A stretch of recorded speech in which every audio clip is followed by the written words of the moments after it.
இந்த veg keema non veg கீமாவுக்கு ஈக்குவலாக இருக்குங்க. டேஸ்ட்டில் அல்டிமேட்டாக இருக்குங்க. இதை எப்படி செய்யலான்னு பார்க்கலாம் வாங்க. இந்த பவுலில் ஒரு பவுல் மீல் மேக்கர் எடுத்துருக்கேங்க. இதை நம்ம இப்போ ஹாட் வாட்டரில் நல்லா சோக் பண்ணிக்கலாம். பாருங்க, நல்லா கொதிக்கிற தண்ணியில் ஊற்றி நல்லா ஊற வச்சிடலாங்க.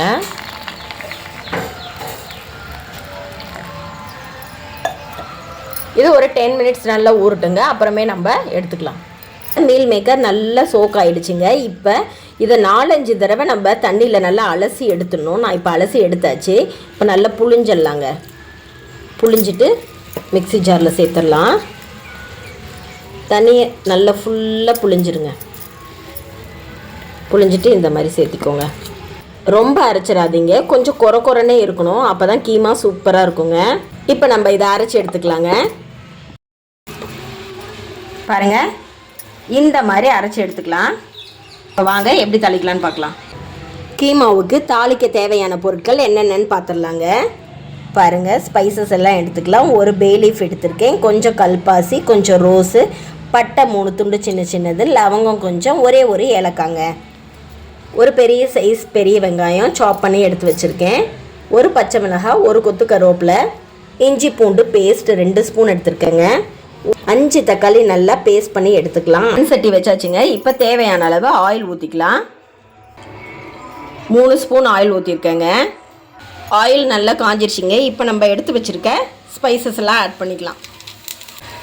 கருவேப்பிலை சேர்த்துக்கலாம், பச்சை மிளகாய், வெங்காயம் ஆட் பண்ணிடலாம்.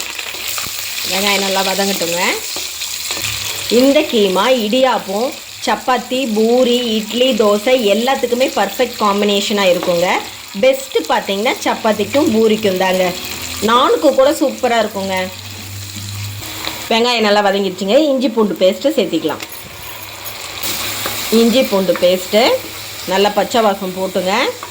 நம்ம அரைச்சி வச்சுருக்க தக்காளி ஆட் பண்ணிடலாம். இப்போ தக்காளி பேஸ்ட்டை ஆட் பண்ணிடலாங்க. நம்ம ஆட் பண்ணியிருக்க தக்காளி பேஸ்ட்டு நல்லா வெந்து எண்ணெய் பிரிஞ்சு வரட்டுங்க. ஒரு 10 நிமிஷம் சிம்மில் வைக்கலாங்க. கொதித்த பிறகு சிம்மில் வைங்க.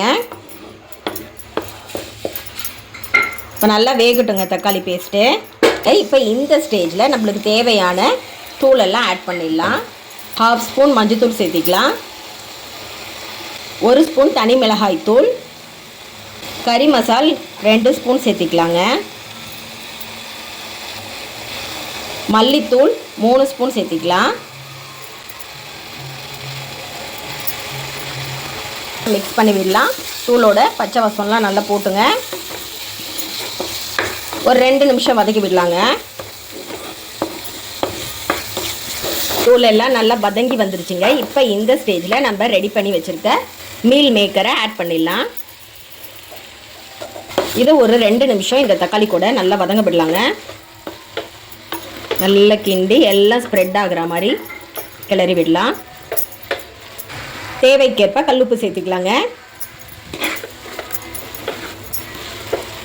புரட்டாசியில் நம்ம நான்வெஜ் கீமாலாம் செஞ்சு சாப்பிட முடியாதுங்க. இந்த மாதிரி வெஜ் கீமா செஞ்சு கொடுத்தீங்கன்னா நான்வெஜ் டேஸ்ட்லேயே இருக்குங்க.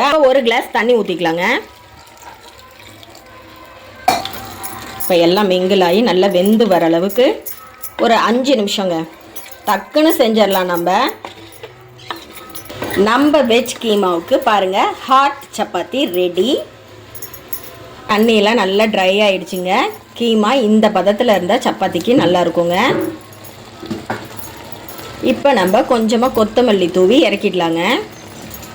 வெஜ் மீல் மேக்கர் கீமா ரெடிங்க. சப்பாத்தி ரெடி.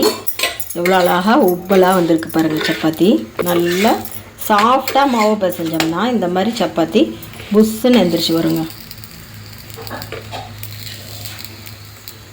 வெஜ் கீமா ரெடிங்க. வாங்க நம்ம சப்பாத்தி கூட இப்போ டேஸ்ட் பண்ணி பார்க்கலாம். ஹாட் சப்பாத்திங்க. எங்கள் ஹஸ்பண்ட் எனக்காக போட்டு கொடுத்தாரு. இது என்னோடய சப்பாத்தி நல்லா புஷ்ஷுன்னு எந்திரிச்சு வந்துச்சு பாருங்கள். 2 லேயராக வரும் சப்பாத்தியை நம்ம ஓப்பன் பண்ணோன்னா. பாருங்கள்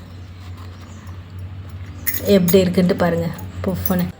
இப்போ கீமாவை நம்ம சப்பாத்தியில் வச்சு ரோல் பண்ணிடலாங்க. வச்சாச்சு பாருங்கள். இப்படி குழந்தைங்களுக்கு நம்ம சப்பாத்தி ரோல் பண்ணி கொடுத்தோம்னா அழகாக சாப்பிடுவாங்க, விரும்பி சாப்பிடுவாங்க. இந்த சப்பாத்தி ரோலை நம்ம வீட்டு குட்டி ஷெஃப் கிட்ட கொடுக்குறேன். அவர் சாப்பிட்டு பார்த்துட்டு எப்படி இருக்குன்னு சொல்லுவாருங்க. இந்தாங்க சாப்பிட்டு பாருங்க. சூப்பராக இருக்குங்க. நீங்களும் ட்ரை பண்ணி பாருங்கள்.